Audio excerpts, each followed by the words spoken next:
সফলতার কোনো শর্টকাট হয় না, হয় অনেক কাঠখড় পুড়িয়ে জীবন যুদ্ধের প্রতিটি অধ্যায়ে নিজেকে প্রমাণ করে করে একটু একটু করে আপনি সফল হবেন, একটু একটু করে আগাবেন। ইটস এ জার্নি, এটা কোনো ডেস্টিনেশন নয়।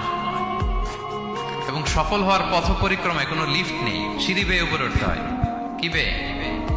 কিন্তু আমরা সফল হতে চাই কিভাবে? ডাইরেক্ট 100 তলায় তো আমি সফল, উপরে সবার উপরে আমি এইভাবে চাই সফলতাটা। সবার উপরে উঠে যাব, গোল্ড মেডেল গলায় পরাই দিবে, আমরা সাকসেসফুল না। সফলতার রাস্তায় কোনো লিফট থাকে না। কি দিয়ে উঠতে হয়? সিঁড়ি বেয়ে ঘাম জড়িয়ে উঠতে হয়। দেখেন, শুধু আলোর মুখ দেখার জন্য মায়ের পেটে আমাদের কত সময় লাগছে বলেন তো? জাস্ট একটু লাইট, হ্যাঁ, 9 মাস 10 মাস সময় লাগছে শুধু একটু আলো দেখবো আমরা। একটু আলোর মুখ দেখার জন্য আমার লাগছে 9 মাস। আর এখানে আমরা শর্টকাট খুঁজি, খালি কি খুঁজি? সফলতার কোনো শর্টকাট নেই। অল্প এফোর্টে যারা সফল হতে চায় এরা কোনোদিন সফল হয় না।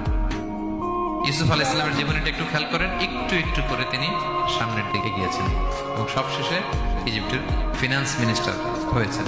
এজন্য ধৈর্য ধারণ করতে হবে, নিজের সর্বোচ্চটুকু উজাড় করে দিয়ে আপনার রোলটা আপনি প্লে করবেন, এরপর আল্লাহ তাআলার উপর ভরসা রাখবেন। কিন্তু অনেক চেষ্টার পরেও যদি কাঙ্ক্ষিত সফলতা না পান, হতাশ হওয়ার কিছু নাই।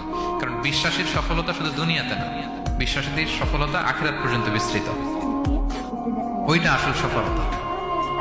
ফামান যুহজিহা আনিন নারি ওয়া উদখিলাল জান্নাতা ফাকাদ ফাজ। যে জাহান্নাম থেকে